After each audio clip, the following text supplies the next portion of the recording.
Hi, welcome to my channel. Today I'm going to show you 4 piano blues licks that you can use while you're improvising. So I'm going to use a color code system with colored circles around my fingers as I'm playing each different lick so you can tell them apart. The first one is white and it's super simple. The second one is blue and it's just a small addition to the first. Third one is green and it's much easier than it sounds. It sounds pretty tricky, but it's really not. The fourth one is also pretty simple, and that's just dyads, 2-note chords, and that's it. Let's do this.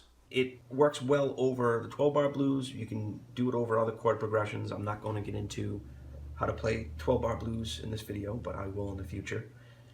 The main thing that this focuses on is when you're playing the C major blues, and I'll make another video on that as well, but the C major blues scale is like this.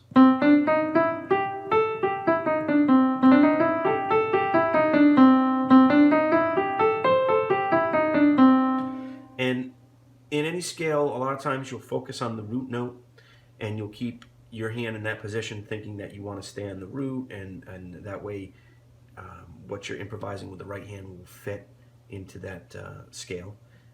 So you might keep your hand here and you could be playing around.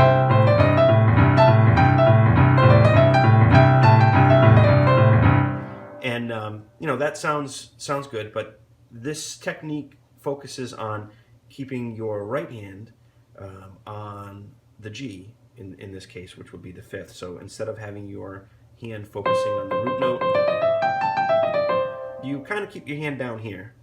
And so if you were playing down here and started with the same scale, you're focusing on these notes. And there's a few little things that I'll show you in this video that I like to do. I guess you'd call them licks or something like that. I don't like the term licks. It seems weird to me, but I guess that's what you call it. So we'll keep on calling it licks. So first, to start out, just do a simple left hand. So on my left hand, I'm going to do, I think they call this the chop, which is basically you're taking a 1 and a 5. And I throw the 3rd in there a lot, but you take the 1 and the 5 and you switch the 5 like that from G to A. So you got, and I'm throwing the 3rd in there, but you don't have to do that. And what I'm showing you more importantly is on the right hand, so that's just kind of something to give you something to play it over, okay? So that's the left hand, and then with the right hand, one thing you can do, very simple, and it's just improvising, so you can do whatever you want, but one thing I like to do is, so you're just going up and you go.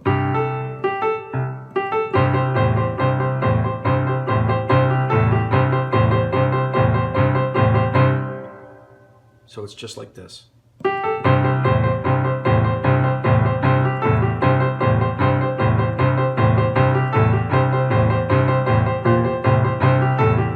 then when you change the chord, it still sounds good.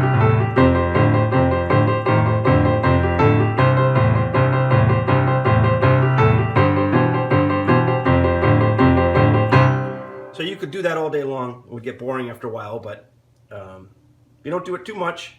It sounds pretty cool, very simple.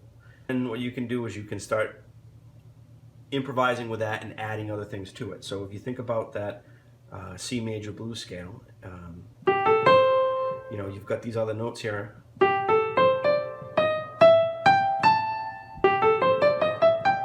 So if you want to try to keep your hand here, you get a lot of neat things going on. So one thing is, we'll just add a little bit to that. So we'll start off with the same thing.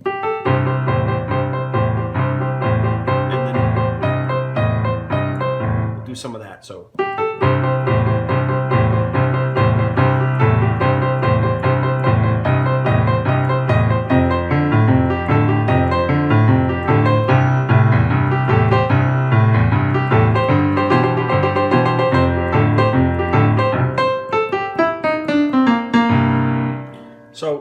it's pretty cool, you know. It's all just kind of improvising, but thinking about keeping your hand off of that root position and moving it over here.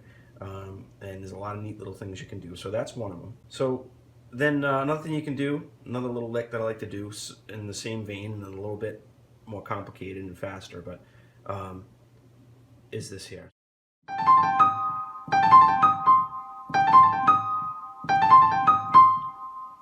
And then here it is broken down.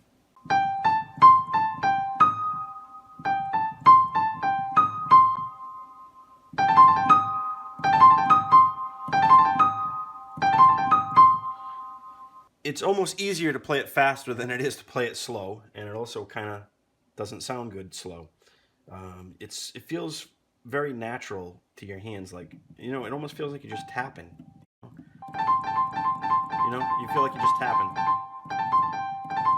And then you jump up and hit that E flat. So first, I'll do it at speed. It's coming up.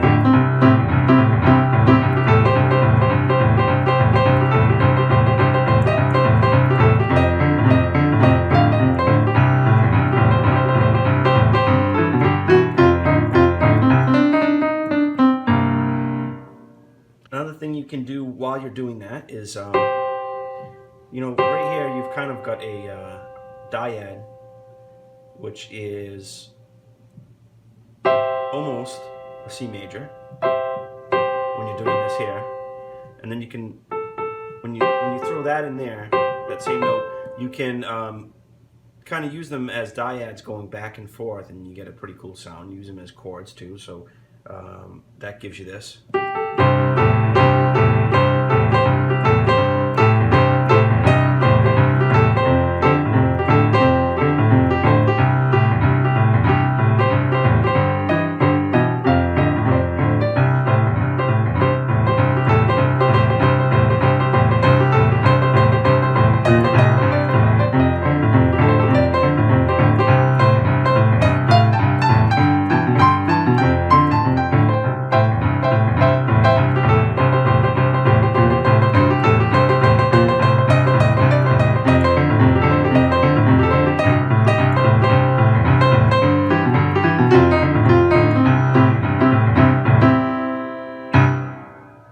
That's it, and I hope you find it useful. If you'd like to talk about this, if you have any questions, if you want to teach me some things, you can comment on the video, and I'd appreciate it, and please subscribe.